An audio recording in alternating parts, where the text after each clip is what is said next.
हरिः ओम्।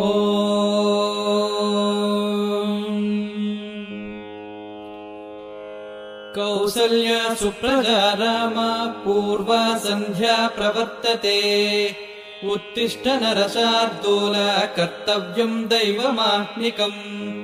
कौसल्या सुप्रजा रामा पूर्वा सन्ध्या प्रवर्तते। उत्तिष्ठ नरशार्दूल कर्तव्यम् दैवमाह्निकम्। श्रीसिंहगिरिविहारिन् श्रीवराहनृकेसरिन् काश्यपान्वय विख्यात करुणार्णव विश्रुत। श्रीसिंहगिरिविहारिन् श्रीवराहनृकेसरिन् काश्यपान्वय विख्यात करुणार्णव विश्रुत। उत्तिष्ठोत्तिष्ठ भगवन् उत्तिष्ठ नरकेसरिन् उत्तिष्ठ कमलानाथ त्रैलोक्यम् मङ्गलम् कुरु। उत्तिष्ठोत्तिष्ठ भगवन् उत्तिष्ठ नरकेसरिन् उत्तिष्ठ कमलानाथ त्रैलोक्यम् मङ्गलम् कुरु। मातः सरोजनिलये मधुवैरिजाये त्रैलोक्यरक्षण समाहित सम्प्रदाये भक्तानुरक्तहृदये प्रणतार्चनीये श्रीनारसिंहदयिते तव सुप्रभातम्। श्रीविष्णुचित्ततनये श्रितसेवनीये बृन्दारकेन्द्रमणिनीलमनोज्ञकाये गोदाम्बिके विकसिताम्बुरुहावलोके श्रीनारसिंहदयिते तव सुप्रभातम्।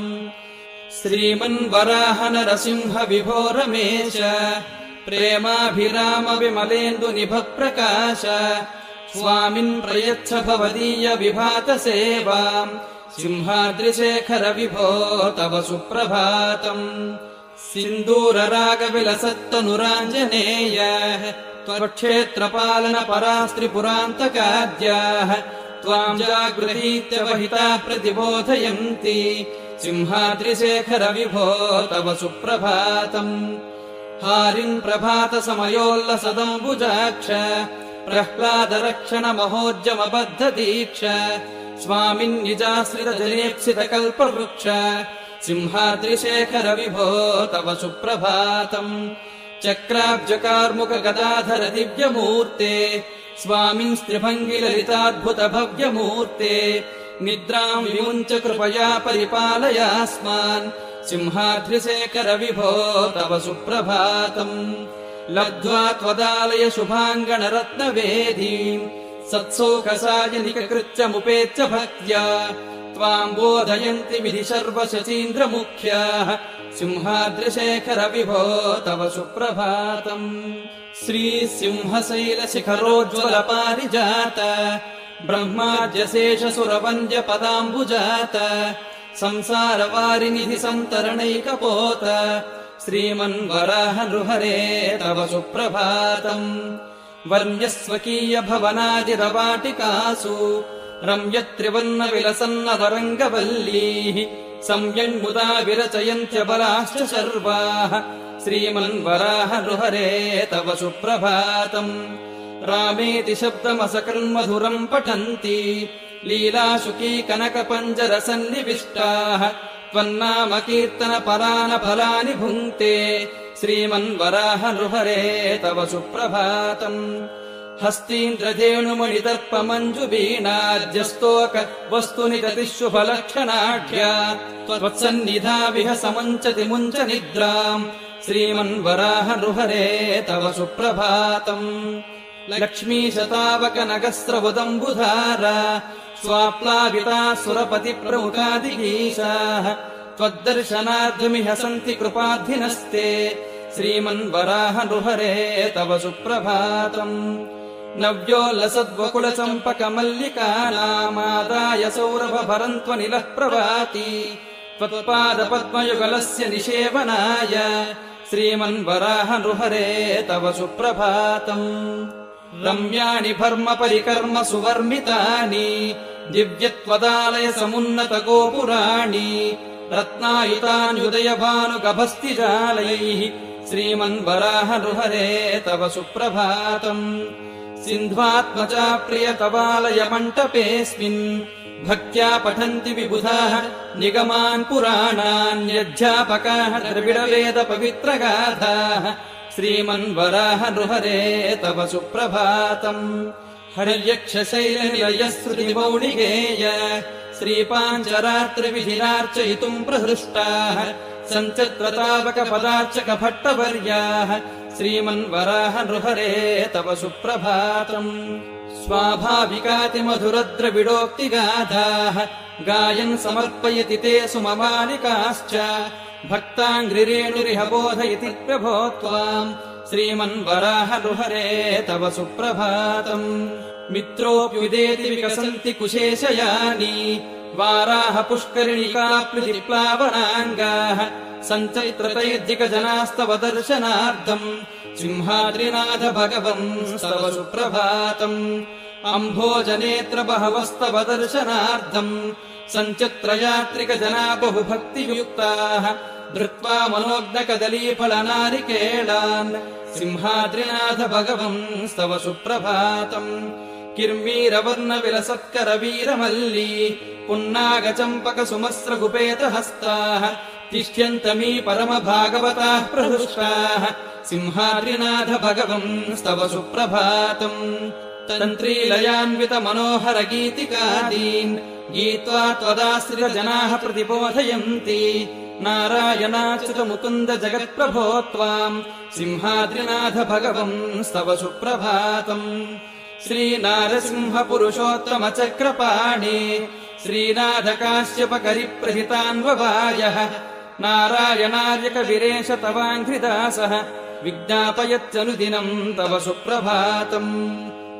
एतद्वराहनरकेसरि सुप्रभातम् ये मानवाः प्रतिदिनम् पठितुम् प्रवृत्ताः ते प्राप्नुवन्ति शुचुरायुरनामयम् च सम्पत्समृद्धिमखिलाम् परमार्थसिद्धिम् एतद्वराहनरकेसरि सुप्रभातम् ये मानवाः प्रतिदिनम् पठितुम् प्रवृत्ताः ते प्राप्नुवन्ति शुचुरायुरनामयम् च सम्पत्समृद्धिमखिलाम् परमार्थसिद्धिम् कमलाक्ष जगत्त्रतयाधिपते कमलाधिपते करुणाम्बुनिधे विमलेन्दुनिभामलकान्तिनिधे हरिशैल विभो नरसिंह विभो अजवन्दितचन्दनलिप्ततनो निजभक्तजनेप्सितकल्पतरो विजयी भव दिग्विजयी भव भो हरिशैल विभो नरसिंह विभो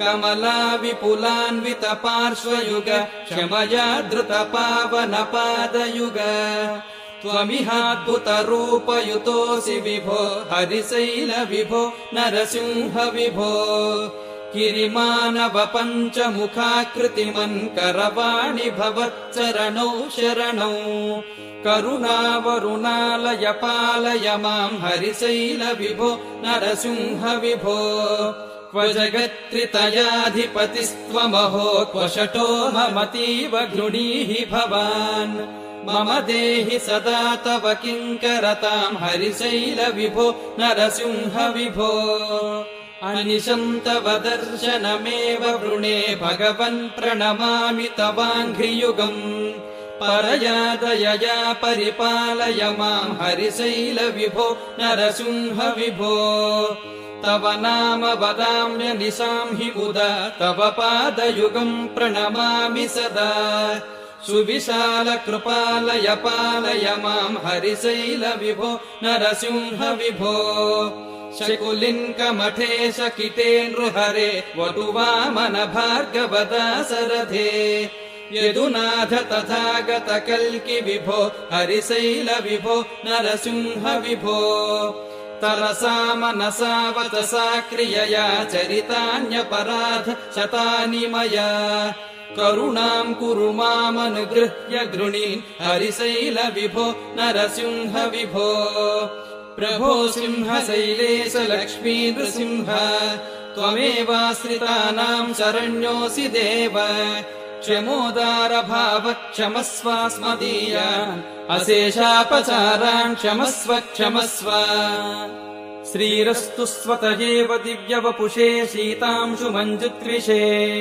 राराजन्निज भक्त दुर्गतिमुषे रक्षैकदीक्षाजुषे स्वैरप्राप्त विशेष धर्म विदुषे स्वच्छाम्बुरुच्चक्षुषे श्रीरामा प्रणयोल्लसद्रसपुषे सिंहाद्रिमाशे दुषे श्रीमत्सुधाब्धितनयाम् श्रितसेवनीयाम् नित्यानवद्यनिगमान्तनितान्तगेयाम् पद्मालयाम् प्रणतरक्षणसम्प्रदायाम् श्रीनारसिंहदयिताम् श्रियमाश्रयामः श्रीमन्वराहनरसिंह विभो कृपालो प्रह्लादमन्दिरलसन्मणिपीठवास वन्दारुवृन्द हरिचन्दन सुन्दराङ्ग स्वामिं स्वदीय चरणौ शरणम् प्रपद्ये वैकुण्ठमाधव जनार्दन वासुदेव वाचामगोचर महाविभव प्रभाव वात्सल्यपूर्ण सुगुणालय वारिजाक्ष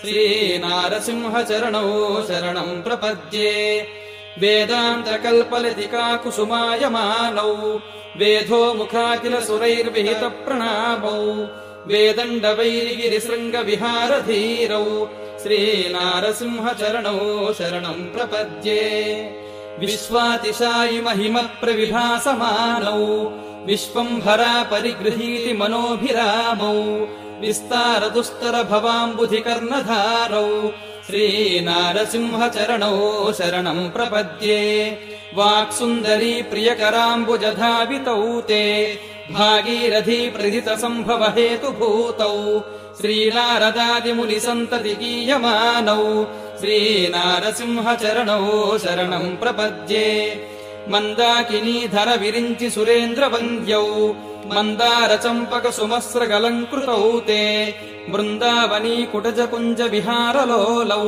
श्रीनारसिंह चरणौ शरणम् प्रपद्ये कायाधवार्तिहरणाय कृतावतारौ श्रीगौतमर्षि गृहिणी निजरूपदौ ते कालीयमूर्ध्नि कृतनाट्यकला प्रचारौ श्रीनारसिंह चरणौ शरणम् प्रपद्ये श्रीकाश्यपी मृदुकराम्बुज सेव्यमानौ सीमातिसायि सुमनोज्ञ मृदुस्वभावौ स्वीयाश्रित प्रकरवाञ्छितदानशीलौ श्रीनारसिंह चरणौ शरणम् प्रपद्ये पद्मालया चिकुरबन्धल सत्सुगन्धी मन्दारकुन्द सुमसौरभवासितौ ते भव्यातपत्रकुलिशाब्जरथाङ्गचिह्नौ श्रीनारसिंह चरणौ शरणम् प्रपद्ये श्रियः कान्ताय कल्याणनिधये निधयेऽर्थिनाम् श्रीसिंहगिरिवासाय श्रीनृसिंहाय मङ्गलम्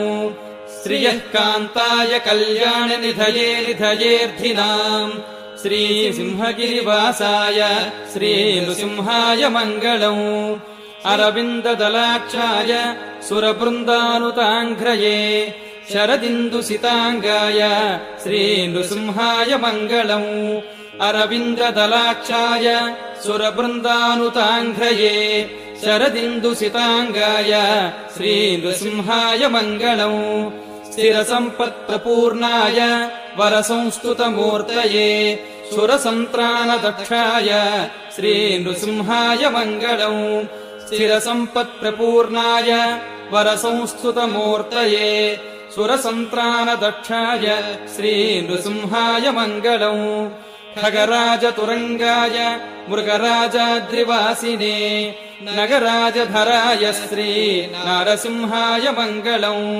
खगराजतुरङ्गाय मृगराजाद्रिवासिने नगराजधराय श्रीनारसिंहाय मङ्गलम् कनकाक्षविनाशाय कनकाम्बरधारिणे घनकारुण्यपूर्णाय श्रीनृसिंहाय मङ्गलम् कनकाक्षविनाशाय कनकाम्बरधारिणे घनकारुण्यपूर्णाय श्रीनृसिंहाय मङ्गलम् स्वामिने सर्वलोकानाम् स्वाश्रिताभीष्टदायिने श्रीमहीसमुपेताय श्रीनृसिंहाय मङ्गलम् स्वामिने सर्वलोकानाम् स्वाश्रिताभीष्टदायिने श्रीमहीसमुपेताय श्रीनृसिंहाय मङ्गलम् पटीरपङ्कसम्मग्न परिशुद्धस्वरूपिणे कटीरन्यस्तहस्ताय श्री नृसिंहाय मङ्गलम् पटीरपङ्कसम्मग्न परिशुद्धस्वरूपिणे कटीरन्यस्तहस्ताय श्री नृसिंहाय मङ्गलम् प्रथितश्वेतवाराह कल्पाधीशाय विष्णवे पृथिवीगुप्तपादाय श्री नृसिंहाय मङ्गलम् प्रथितश्वेतवाराह कल्पाधीशाय विष्णवे पृथिवीगुप्तपादाय श्री नृसिंहाय मङ्गलम् शुभदाय सुशीलाय सूरिवृन्दार्चिताङ्घ्रये त्रिभङ्गिललिताङ्गाय श्री नृसिंहाय मङ्गलम् शुभदाय सुशीलाय सूरिवृन्दार्चिताङ्घ्रये त्रिभङ्गिललिताङ्गाय श्री नृसिंहाय मङ्गलम् शोभिताशेष जगताम् पतये परमात्मने श्रीभूनीलासमेताय श्री नृसिंहाय मङ्गलम् शोभिताशेष जगताम् पतये परमात्मने श्रीभूनीलासमेताय श्री नृसिंहाय मङ्गलम् सुन्दराय शुभाङ्गाय मङ्गलाय महूजसे सिंहशैलनिवासाय श्री नृसिंहाय मङ्गलम् सुन्दराय शुभाङ्गाय मङ्गलाय महौजसे सिंहशैलनिवासाय श्री नृसिंहाय मङ्गलम् मङ्गलाशासनपरैर्मदाचार्य पुरोगमैः सर्वैश्च पूर्वैराचार्यैः सत्कृतायास्तु मङ्गलम् मङ्गलाशासनपरैर्मदाचार्य पुरोगमैः सर्वैश्च पूर्वैराचार्यैः सत्कृतायास्तु मङ्गलम्। अथ श्रीलक्ष्मी नृसिंहाष्टकम्। चन्द्रसूर्यौ यस्य नेत्रे यस्य दर्शनमद्भुतम् वाराह नृहरिः श्रीमान् पायान् माम् सर्वदा भुवि। चन्द्रसूर्यौ यस्य नेत्रे यस्य दर्शनमद्भुतम् वाराह नृहरिः श्रीमान् पायान् माम् सर्वदा भुवि। चन्दनावृतसन्देहः कोटिसूर्यसमप्रभः वाराह नृहरिः श्रीमान् पायान् माम् सर्वदा भुवि। चन्दनावृतसन्देहः कोटिसूर्यसमप्रभः वाराह नृहरिः श्रीमान् पायान् माम् सर्वदा भुवि। भुजैश्चतुर्भिः संयुक्तः शङ्खचक्रगदाधरः वाराह नृहरिः श्रीमान् पायान् माम् सर्वदा भुवि। भुजैश्चतुर्भिः संयुक्तः शङ्खचक्रगदाधरः वाराह नृहरिः श्रीमान् पायान् माम् सर्वदा भुवि। सिंहास्य कवचो वापि शान्तदर्शनसंयुतः वाराह नृहरिः श्रीमान् पायान् माम् सर्वदा भुवि। सिंहास्य कवचो वापि शान्तदर्शनसंयुतः वाराह नृहरिः श्रीमान् पायान् माम् सर्वदा भुवि। प्रह्लादरक्षणार्थाय स्तम्भादाविर्बभूवयः वाराह नृहरिः श्रीमान् पायान् माम् सर्वदा भुवि। प्रह्लादरक्षणार्थाय स्तम्भादाविर्बभूवयः वाराह नृहरिः श्रीमान् पायान् माम् सर्वदा भुवि। यस्य दर्शनमात्रेण ह्यज्ञानतिमिरम् हरेत् वाराह नृहरिः श्रीमान् पायान् माम् सर्वदा भुवि।